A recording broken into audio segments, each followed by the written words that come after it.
प्रिय दर्शकों, जय श्री कृष्णा। आपका मेरे ज्योतिष समाधान कार्यक्रम में स्वागत है। दर्शकों, आज इस खास कार्यक्रम में मैं आपको श्री गणेश चतुर्थी के उपरांत अनंत चतुर्दशी पर भगवान श्री गणेश जी का विसर्जन होता है। आपको गणेश विसर्जन किस प्रकार करना चाहिए, यह मैं आपको जानकारी दूंगा और मैं आपको महत्वपूर्ण उपाय भी दूंगा। ऐसे उपाय जो 1 वर्ष तक आपको गारंटी देते हैं कि आपके साथ किसी भी प्रकार की घटना, दुर्घटना एवं आपके ऊपर टोने टोटका कुछ भी नहीं चलेगा। दर्शकों, ऐसे उपाय भी दूंगा।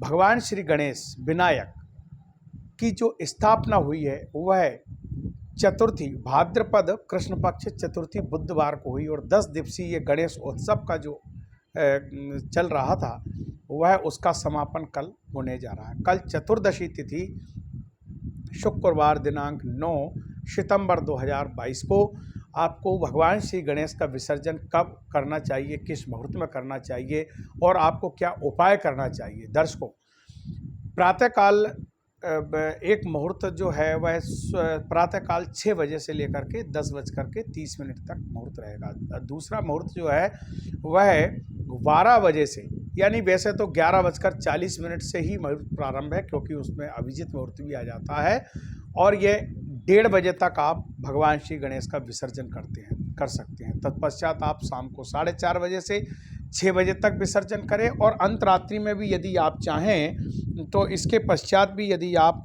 विलम्ब हो जाता है तो रात्रि 9 बजे से 10:30 बजे तक भगवान श्री गणेश का विसर्जन करें और तत्पश्चात रात्रि 12 बजे से लेकर और अंत रात्रि प्रातः 5 बजे तक आप भगवान श्री गणेश का विसर्जन कर सकते हैं। विसर्जन की विधि क्या है? दर्शकों, भगवान श्री गणेश का आपने जो प्रतिष्ठा की है उस प्रतिष्ठा को आपको भगवान की पंचोपचार से पूजन करें और श्री गणेश अथर्व शीर्ष से जो है गणेश जी का अभिषेक करें। गणेश अथर्व शीर्ष आप मोबाइल पे डाउनलोड कर सकते हैं या गणेश अथर्व शीर्ष आप एक छोटी सी पुस्तक है वह आप ले सकते हैं, उससे भगवान श्री गणेश का अभिषेक करें। यदि गणेश अथर्व शीर्ष नहीं भी हो तो ओम गंगणपतये नमः, गंगणपतये नमः इस मंत्र से ही भगवान श्री गणेश का अभिषेक करें, पूजन करें, श्रृंगार करें और भगवान की आरती करें। भगवान को लड्डुओं से भोग लगाएं और गणेश जी के मंत्रों से हवन करें।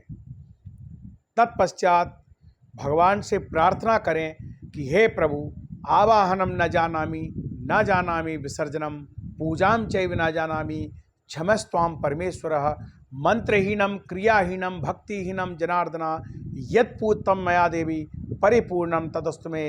हे प्रभु, मैं मंत्रहीन हूँ, श्रद्धाहीन हूँ, विधिहीन हूँ। मुझसे या मेरे परिवार से 10 दिनों में आपके स्वागत सत्कार में, आपकी पूजन पाठ में किसी भी प्रकार की त्रुटि हुई हो उसको क्षमा कीजिए और आप पुनर्आगमनम, आप पुनर्पधारिए। 1 वर्ष के उपरांत जब पुनः गणेश चतुर्थी आती है आप वापस आइए। हे गणपति बप्पा, मुझ पर, मेरे परिवार पर, मेरे समाज पर, मेरे देश पर आप दया भाव रखिए। रिद्धि सिद्धि से भी प्रार्थना करें कि माँ हमारे घर परिवार में धन और ऐश्वर्य की प्राप्ति होती रहे। यह प्रार्थना करने के पश्चात भगवान श्री गणेश की प्रतिमा को उठाएं और अपनी तरफ मुख करके भगवान श्री गणेश की प्रतिमा को ले जाएं। विसर्जन के समय भी भगवान श्री गणेश का मुख अपनी ओर ही रखें और भगवान से प्रार्थना करके और विसर्जन जलाशय में, किसी भी जलाशय, नदी, तालाब, कहीं भी आप भगवान गणेश जी का विसर्जन करें और पुनरागमन की प्रार्थना करके आए। दर्शकों, अब मैं आपको दे रहा हूँ उपाय। में उपाय क्या करना चाहिए?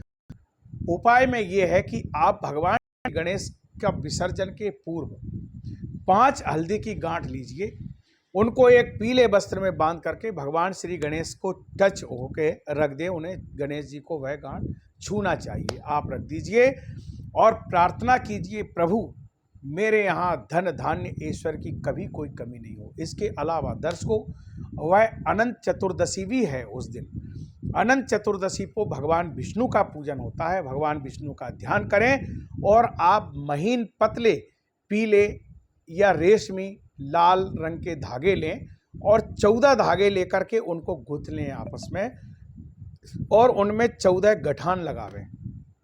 गठान लगाते समय आपको मैं नाम बोल रहा हूँ, 14 देवताओं के आप प्रणाम करें। ओम विष्णवे नमः, ओम अग्नि देवताय नमः, ओम सूर्याय नमः, ओम सहस्त्रक्षाय नमः, ओम पितामहे नमः, ओम इंद्राय नमः, ओम पिनाकी नमः, ओम विघ्नेश नमः, ओम स्कंदाय नमः, ओम सोमाय नमः, ओम वरुणाय नमः, ओम पवनाय नमः, ओम पृथिव्यै नमः, ओम वसु नमः। इस प्रकार से जो 14 डोरे हैं महीन, उनमें इन नामों से, इन देवताओं के नामों से 14 गांठ लगावें। 14 गांठ लगा के दर्शकों, आप ये अनंत भगवान है, इनका पूजन करने के पश्चात आप इनको अपनी गाड़ी, यदि आपके पास कोई भी वाहन हो, कार हो, ट्रक हो, ट्रैक्टर हो, जो भी आप वाहन चलाते हैं, उस वाहन में बांधें। 1 वर्ष तक आपकी दुर्घटनाओं को यह रोकेगा। दूसरा, आप ये अनंत भगवान अपने घर में भी बांध सकते हैं, तो आपके घर में किसी प्रकार का